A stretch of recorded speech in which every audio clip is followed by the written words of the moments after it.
Assalamualaikum warahmatullahi wabarakatuh. Bertemu lagi dengan saya Riko Nurdini di pembelajaran Seni Budaya kelas 11. Kali ini kita akan melanjutkan materi kita tentang kritik seni.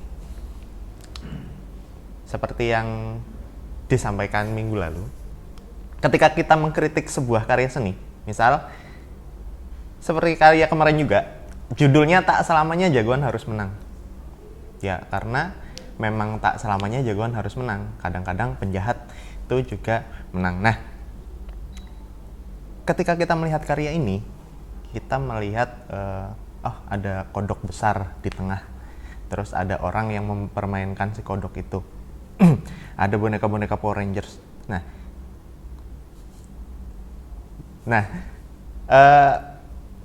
Itu kritik yang masih dasaran. Terus ada juga yang sudah membahas tentang warna yang digunakan sudah enak, ada warna panas dan warna dingin yang bercampur, di tengah-tengah ada warna hijau untuk menyeimbangkan. Terus komposisinya, komposisi segitiga, garis-garisnya. Melanjut lagi, ada yang mengkritik tentang kenapa judulnya tak selamanya jagoan harus menang, kenapa penggambarannya itu harus kodok. Itu kritik-kritik seperti itu wajar digunakan dan jenisnya berbeda-beda. Nah,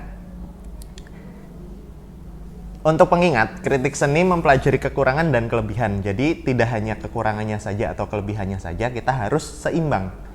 Harus ada kekurangan dan harus ada kelebihan. Nah, untuk tahapan kritik seni, kita membahas tentang tahapan kritik seni. Itu pertama ada deskripsi, ada analisis formal, terus interpretasi dan evaluasi atau penilaian.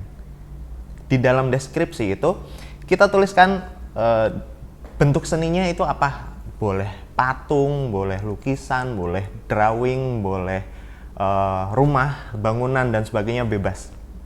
Terus media apa sih yang digunakan? Misalnya kanvas, batu, terus cat yang digunakan apa? Cat air, cat minyak, cat akrilik dan sebagainya, itu dibahas di deskripsi. Ukuran skala, elemen bentuk, deskripsi poros, deskripsi garis, deskripsi tentang bagaimana garis menggambarkan bentuk dan ruang, itu masuk ke dalam deskripsi. Jadi di deskripsi ini kita mendeskripsikan karya tersebut. Terus hubungan antar bentuk, misalnya besar dan kecil, tumpang tindih dan lain-lain. Deskripsi skema warna dan warna, misal antar warna dingin, antar warna panas, warna yang saling komplementer yang digunakan, itu dibahas semua di deskripsi, tekstur dan konteks objek. Terus selanjutnya analisis formal. Di dalam analisis formal kalian menuliskan penentuan materi pelajaran melalui penentuan elemen ikonografi, misalnya peristiwa histori, alegori, mitologi, dan lain-lain. Terus yang kedua, pemilihan fitur atau karakteristik yang paling khas, baik garis, bentuk, warna, tekstur, dan lain-lain. Analisis prinsip-prinsip seni rupa, prinsip-prinsip dasar desain, komposisi, unity, terus garis, keseimbangan, tekstur, irama dan keselarasan dan lain-lain, itu dibahas di analisis formal. Pembahasan tentang bagaimana elemen atau sistem struktural berkontribusi terhadap tampilan gambar atau fungsi. Analisis penggunaan cahaya, peran warna, misalnya kontras, bayangan, dingin hangat, warna sebagai simbol masuk ke dalam analisis formal. Terus yang keenam, perlakuan terhadap ruang, baik yang nyata maupun yang ilusi, termasuk penggunaan perspektif, misalnya opak dalam dangkal, naturalistik, acak, dan sebagainya. Penggambaran gerakan, bagaimana pencapaiannya, efek medium, persepsi seniman terhadap keseimbangan, proporsi, dan skala, dan terakhir reaksi terhadap objek atau momentum, dibahas di bagian analisis formal. Yang ketiga ada interpretasi. Interpretasi di sini poinnya ada 3 poin utamanya. Ada ide utama, pernyataan interpretasi, dan bukti. Bukti apa yang ada di dalam dan di luar karya seni itu untuk mendukung penafsiran kita. Nah, di dalam interpretasi ada prinsip interpretasi, banyak sekali prinsipnya. Seperti karya seni memiliki ketidakjelasan yang dibutuhkan interpretasi. Jadi ketidakjelasan karya seni yang kalian lihat, yang kalian ingin kritik itu menjadi poin utama untuk interpretasi ini. Jadi apa ya istilahnya tuh, yang harus kalian ulik, yang harus kalian teliti, yang harus kalian cari tahu tuh ketidakjelasan karya tersebut. Terus ada interpretasi dalam argumen persuasif, interpretasi lebih baik dari yang lain, dan sebagainya. Banyak sekali ini. Terus ada prinsip interpretasi yang lainnya.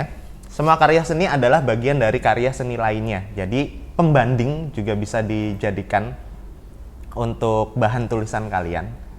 Biasanya karya pembanding itu karya yang sejenis, misalnya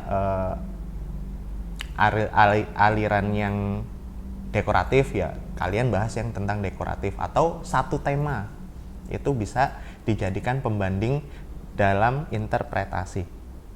Terakhir, evaluasi atau penilaian. Ini poin terakhir ketika kalian menulis kritik seni.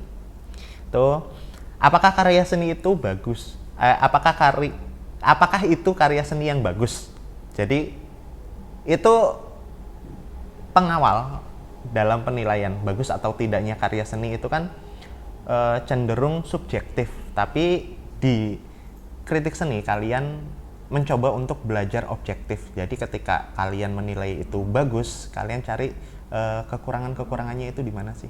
Terus kriteria apa yang menurut kita paling sesuai untuk menilai karya seni ini, bukti apa yang ada. Jadi, dan terakhir penilaian berdasarkan kriteria dan buktinya.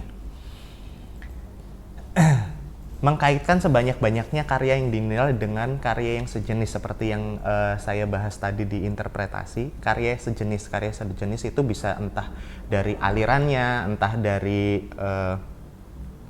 temanya, itu bisa untuk pembanding, bisa untuk meningkatkan karya yang sedang kalian bahas, bisa juga untuk menjatuhkan karya yang sedang kalian bahas. Jadi